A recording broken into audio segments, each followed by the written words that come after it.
The Emergence of Turks Part 1. History needs men and women of thought and those of action. In the 8th and 9th centuries, the Arabs, Persians, Spaniards and Africans had laid the intellectual foundation of Islam.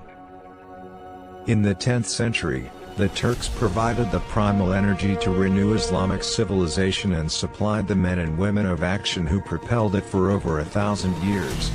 The Turks tower over the last 1,000 years as the dominating force in Islamic history. They substituted the Sultanate for the Caliphate as the effective temporal power in Islam. 10th century, defended the Abbasid orthodoxy against the Fatimid challenge. 11th century, and provided the shield against the Crusaders. 12th and 13th centuries. They stopped the Mongols at the gates of Jerusalem. 13th century, opened up Anatolia and Eastern Europe to Islamic penetration. 11th through 14th centuries, and provided Islamic history with women sovereigns. 13th century. They won back West Asia from the Tatars after the devastations of Timor-Leste.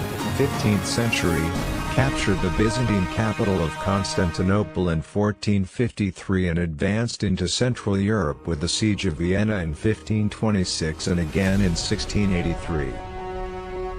They militarily dominated Eurasia for more than 500 years, defended the Muslims of North Africa against the Spaniards, 16th century, and contained the Portuguese in the Indian Ocean, 16th century. They made the term Ghazi a respectable term in the languages spoken by Muslims, gave the world a distinct architectural style with its sleek minarets, produced master builders like Shinan, reinforced the preeminence of Tasawwuf in the Islamic body politic and reigned over the longest-lasting dynasty the world has even known, the Ottomans.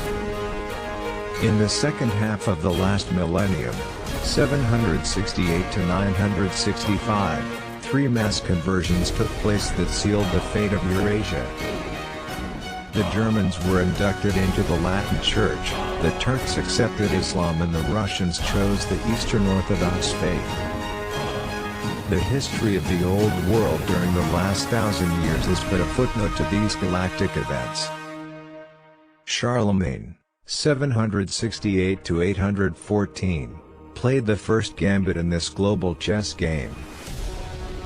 By the time he ascended the throne of France, the geopolitical situation in the eastern Mediterranean had undergone major changes.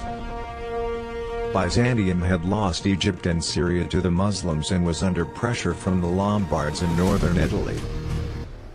The Roman popes could no longer count on the military protection of the weakened Byzantium. In 751, to assert their independence from the Byzantines, the Roman Pope appointed Part1, predecessor of Charlemagne, as the king of the Holy Roman Empire. An alliance was thus forged between the church and state that provided a foundation for the Carolingian Empire and proved to be the first stage in the awakening of Europe from its dark ages. Charlemagne took his title of Holy Roman Emperor seriously.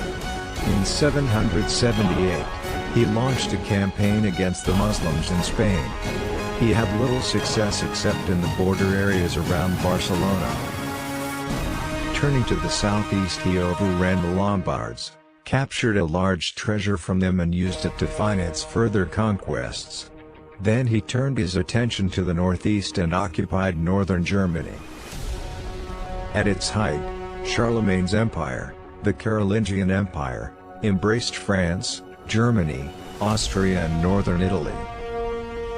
At the time, most of the Eastern Germans, the Ostrogoths, were pagan.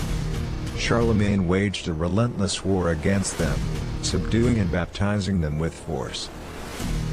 Each time he turned his back, the Germans rebelled against the imposed faith and Charles would return with increasing ferocity.